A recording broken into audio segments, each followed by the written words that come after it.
Bayangkan, 99% internet dunia, dari email, panggilan Zoom, hingga transaksi miliaran dolar, mengalir lewat jalur yang tak kasat mata di dasar lautan.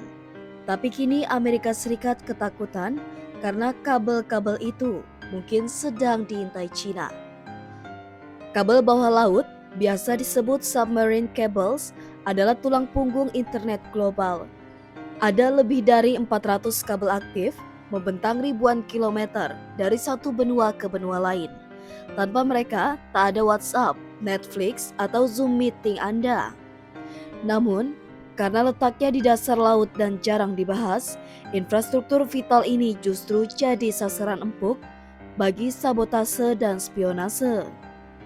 Pada 22 Juli 2025, tiga anggota parlemen Partai Republik AS mengirimkan surat penting ke 4 raksasa teknologi: Alphabet, Google, Meta, Facebook, Amazon, dan Microsoft.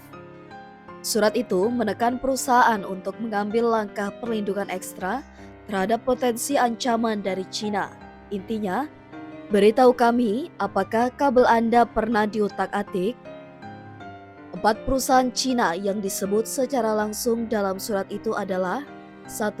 Huawei Marine, 2. SBSS atau Sino-British Submarine Systems, 3. China Telecom, 4. China Unicom. Para penyidik AS khawatir entitas-entitas ini punya akses untuk melakukan sabotase, seperti memotong kabel, menyadap data, atau menanamkan backdoor digital. Ini bukan sekadar paranoia Washington. Pada November 2024, 2 kabel serat optik di Laut Baltik rusak parah. Investigasi mengarah pada sabotase. Kini ada laporan bahwa China dan Rusia melakukan aktivitas jahat terkoordinasi, mulai dari penyadapan hingga manipulasi sinyal di kawasan strategis seperti Indo-Pasifik dan Laut Baltik.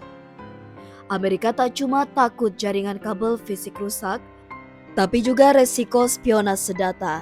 Jika kabel disadap, lalu lintas data global bisa bocor ke intelijen asing tanpa disadari pengguna. Bayangkan, jika komunikasi militer, transaksi bank internasional, bahkan email pribadi para pejabat bocor ke tangan musuh.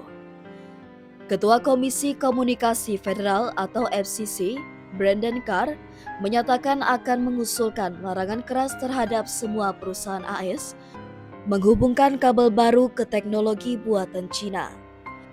Langkah ini bisa memutus akses Cina ke banyak jalur komunikasi utama dunia, tapi juga bisa menyulut perang teknologi skala penuh. Indonesia dan negara-negara ASEAN juga tergantung pada kabel bawah laut yang menghubungkan Asia ke AS dan Eropa. Jika konflik kabel ini memanas, potensi gangguan pada jaringan internet bisa nyata. Negara-negara di Asia harus mulai memperkuat keamanan jaringan dan tidak bergantung hanya pada satu negara pemasok teknologi. Dunia kini bukan hanya menghadapi perang senjata atau rudal, tapi juga perang kabel bawah laut. Siapa yang menguasai kabel bisa menguasai dunia.